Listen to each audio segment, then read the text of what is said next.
तळमळत होता आणि म्हणूनच तर क्षणाचाही विलंब न लावता लगबगीला तुमच्यापर्यंत आम्ही धाव घेतली. फार काळजी का वाटली माहितीये का? का हो? येण्यासाठी तुला विलंब झाला म्हणून.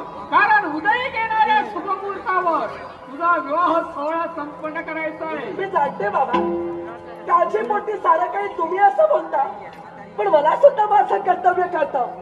लगबगीनं स्वकर्तव्य क्षणभर का होईना पण बाजूला ठेवला आणि तुमच्या आशीर्वादासाठी या दरबाराच्या ठिकाणी लगबगीनं धावत पळत आले.